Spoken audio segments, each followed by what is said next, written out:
Aloha everyone, here we are at Space Gardens. Birds in the background. You can also hear the koki. This is an evening shot. Here's our lemongrass. A little bit of pumpkin coming up here. Trying to make it. Still small.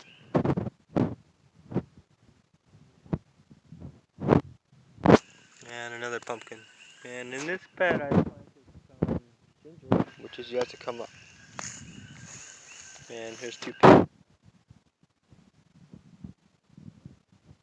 If I step back a little, she's doing really well. And that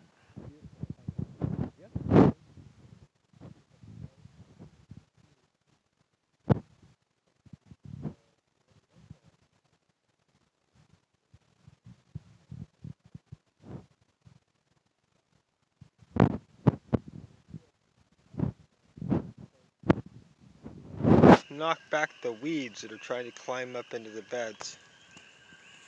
Because the soil's been primed.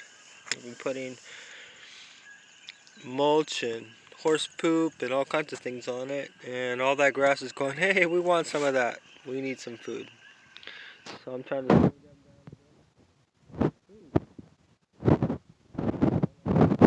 the bed that at one point was not blooming at all. And here it is. It's full bloom. This is a bucket of chicken manure from about a year ago. I continue to dip into that. I add it to my water, and then I feed all the plants with that. All these here. I noticed that there's a greening going on. There was a harsh drought there, and looked like we lost a lot of leaves, but now I see a lot of new starts popping up in the soil. This one and that one. That little one there, over here, that one there. So the koala is spreading out.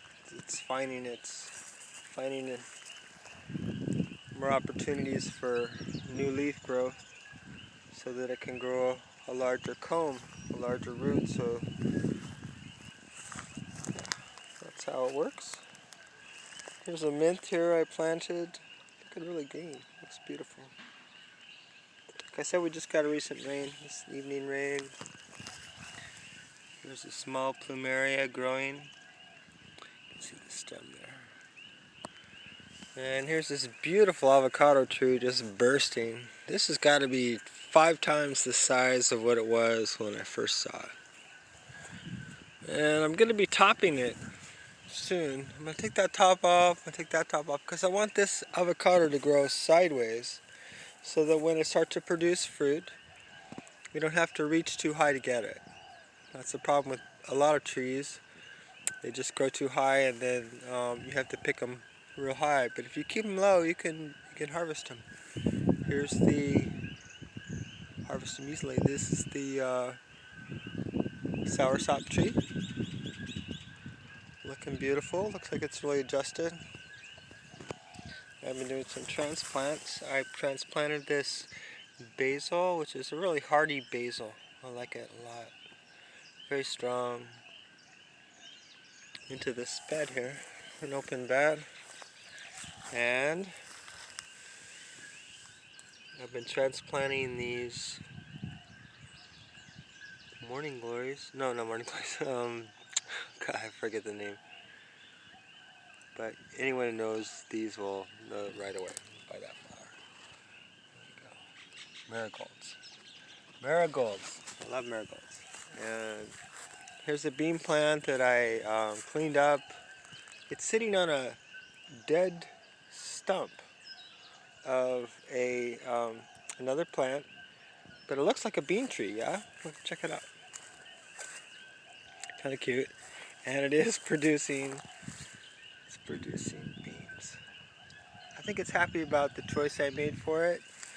There's about 10 beans on it and about 10 flowers. Beautiful. And then I opened up this bed here. As you might have noticed before, I've talked about it, that I had this piece of a tent wall over here that I cover up the beds, and then that knocks down all the weeds, so I don't have to do the work to take out the weeds.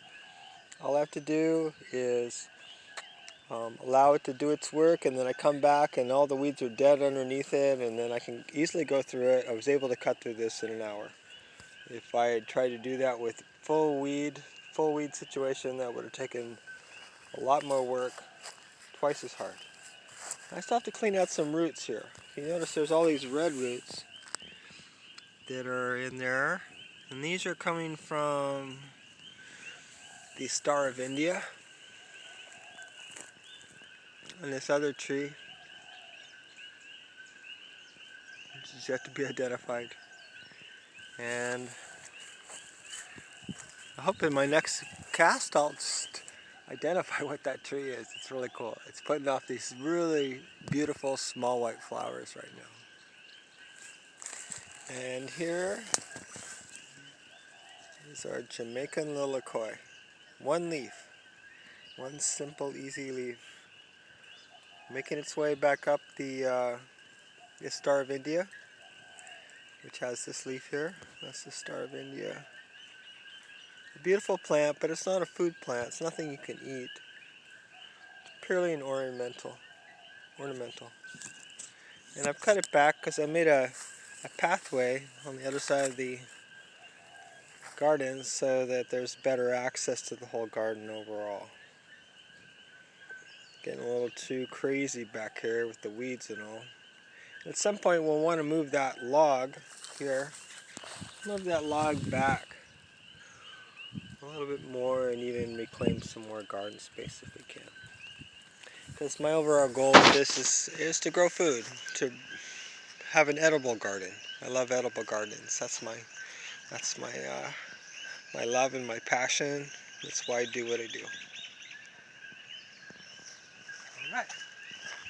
Here's our avocado this year. This one is not producing, but it's putting off some beautiful leaves, still continuing to grow. This is our Elima, which is a white ebony.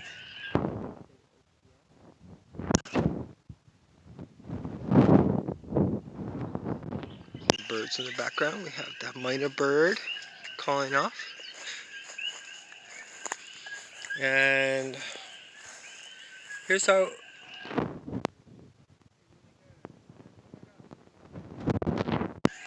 our first ulu fruit. I don't know if you can see these. Hopefully you can.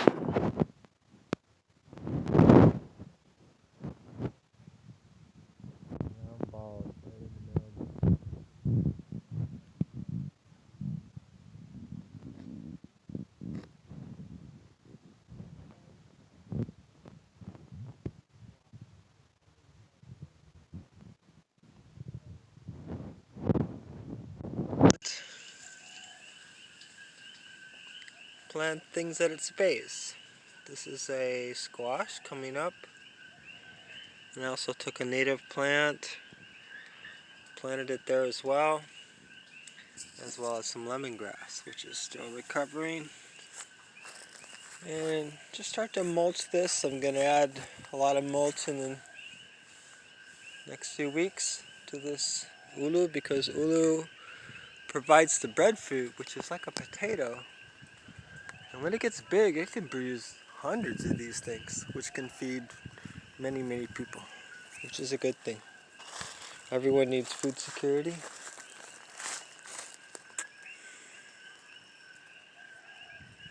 Here's the strawberry guava. Still small fruits, nevertheless. And this is the yellow guava we're looking at again. It's still flowering. It's still making its way. I know it's going way down low here like that. See the flower, and then we got one here too. So, and this produces a yellow guava. It's a really awesome fruit with a pink fruit in the middle.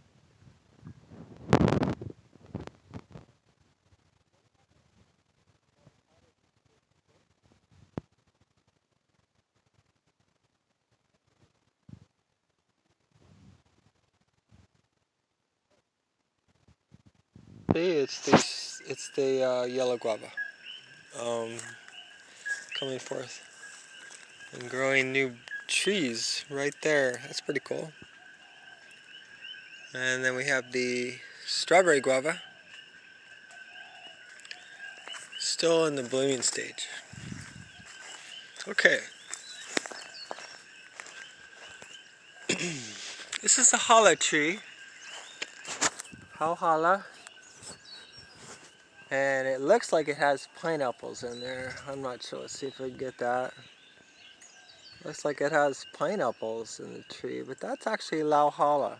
Now, lauhala is um, native to Hawaii, and it drops. Actually, was found in Kauai to begin with 7,000 years ago.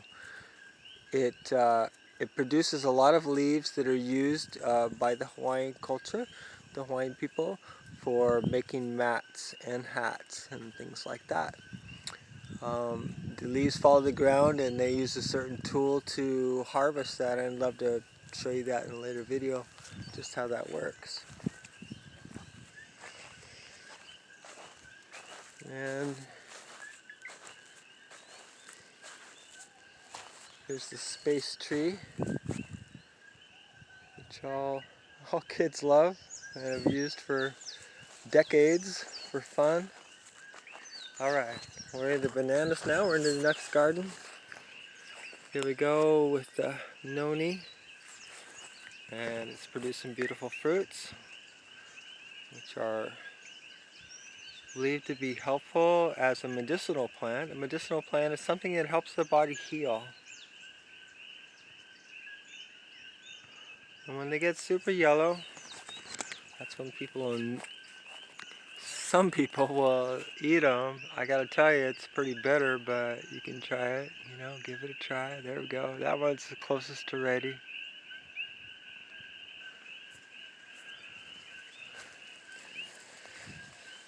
And I've got some lilikoi that I've transplanting over here. I'm getting ready to, and then we got big flower bed. These flowers are just pumping. Marigolds. And something else too, another kind of flower. I think there's two different kinds of flowers. So we got this big bunchy one, and then we got that one there. And I'm gonna have to bring in the experts to get the names on them. And then we got, and I transplanted a bunch of these into this bed. Here's our banana. No new stalks yet. And here's a